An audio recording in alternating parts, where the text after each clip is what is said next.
So the US authority FTC says Genshin Impact deceived children and order its publisher pays a $20 million fine to stop selling loot box to kids. I guess gaming journalist has a learning curve of an internet explorer to not understand what a gacha game is, and some senator's grandkid probably accidentally swiped $20 million for all the Mihoyo waifu. It's actually totally understandable with that levels of lineup, cause I would also swipe 20 million for my waifu if I have 20 million.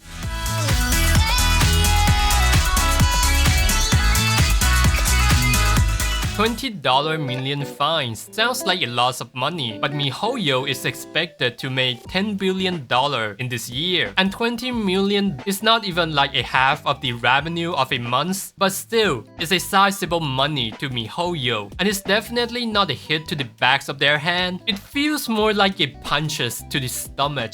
You're gonna get hurt, but you will also gonna be fine few hours later. But of course, I'm not saying this to justify the punishment just because the amount of fine is not huge to Mihoyo. I'm just describing the impacts to the Mihoyo company. But I do also think that the whole situation kind of rubbed me the wrong way, because the timing just seems to be too coincidental to me. That they did it right after the TikTok get banned, and they were like, oh, we just get rid of TikTok, we gotta find another Chinese company to spearhead it with, and then they direct their attention to Mihoyo. So it seems to me like FTC just get Mihoyo into this really weird trade war between US and China. So whatever reason that FTC came out with to find Mihoyo, it's gonna get US company in China into troubles, because China's authority would find a way to retaliate this. Like for examples, even though I'm not the most knowledgeable in terms of the trade between China and US, but the best selling phone in China is iPhone, and China could just came out with any excuse or reason to charge more taxes on iPhone just to mess with the US as a retaliation for what they did to TikTok and Mihoyo. And if these kind of taxing and restriction going back and forth like this and escalated this trade war thing, the tariff is gonna happen and it's gonna be bad for both US and China. So mark my word on this, within a month or two, this $20 million fine is gonna be revoked and TikTok will be unbanned. This is me from the future while editing this video. Who the fuck would expect TikTok would be unbanned in 12 hours? This is totally ridiculous. I mean, my prediction is technically right, but it feels like I'm totally wrong. Anyway, my point is, if two countries keep restricting each other on the trade like this, it would hurt each other's economy. And I wouldn't be surprised if gaming journalists came out with the title like playing Concord and Assassin's Creed is gonna be mentally healthier than playing Chinese gacha game. And in my knowledge, Mihoyo probably didn't pay this $20 million fine yet. It's like if you are getting a ticket from the police, it's gonna take you a while to pay the ticket. It's not that I actually care about the whole situation. I don't even live in the US. I only care about the next waifu that Mihoyo is going to give us on next patch. But it's really just my perception when I see these headlines. And instead of $20 million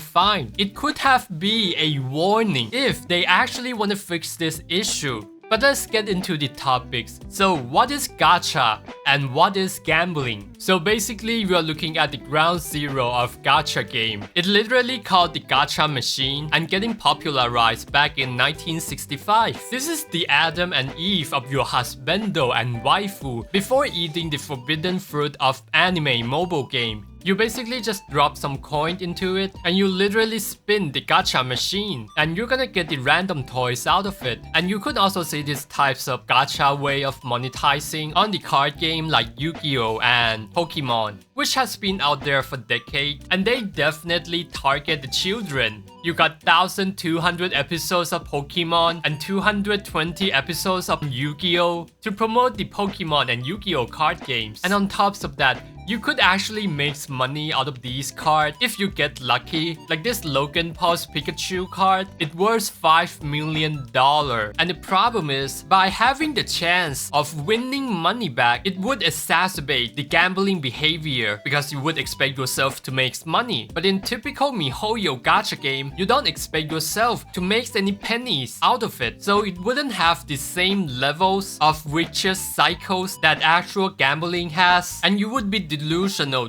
to actually think that gacha game and gambling are equally bad. And the account of the gacha game are usually worthless to sell, especially in the Mihoyo game with the pity system, which is the guarantee system. When you spend certain amount of currency, you would be guaranteed to get the characters that you want, and it would stop any account or any particular characters to have absurd amounts of price. And I think it's the mix of direct purchasing and the pseudo gambling, but definitely far from gambling where you could make money out of it. As the game progresses, the older characters would have less value because the newer characters are usually more powerful. So I think nobody would expect to make money out of gacha game by putting money into it. And yeah, I do aware that in the older version of Genshin, you don't really have a guarantee. On the weapon banner, where you have content creator like Ticktone spend over $2,000 and didn't get what he want in the early days of Genshin.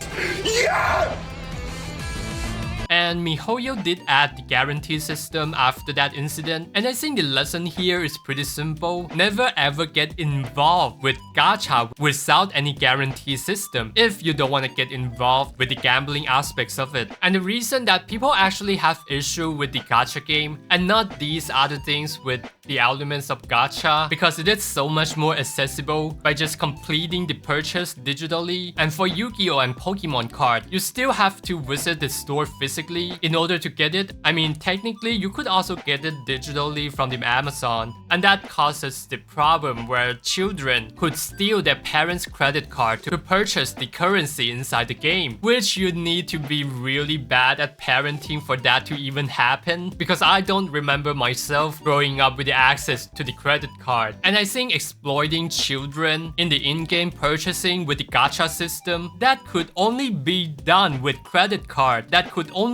owned by an adult, is not really a valid reason to find Mihoyo. I do aware that it could realistically happen, but it's still a rare case. The other game that has done the same, but to even higher degree, is the FIFA. I don't really know anything about the FIFA, and I don't think looking through this article would help either, up until I saw this video. This is what a $0 FIFA account looks like, this is what a $10,000 FIFA account looks like, and today I'm gonna show you what a $50,000 account looks like, baby, because I've spent too much money on this game. Like, geez, we got the Mr. Beast of FIFA, and the game is rated as everyone, so you could play it legally when you're still in your mother's womb, suckling your thumb while spiking your dopamine with the loot box. So it's definitely exploitative to children, and it's still out there doing just fine. And the other game that is infamous for its gambling mechanics is CSGO. From what I checked, some of the skin in the game could cost up to $1 million, but it's technically PG-18, so I'm not gonna elaborate on that one. So I think $20 million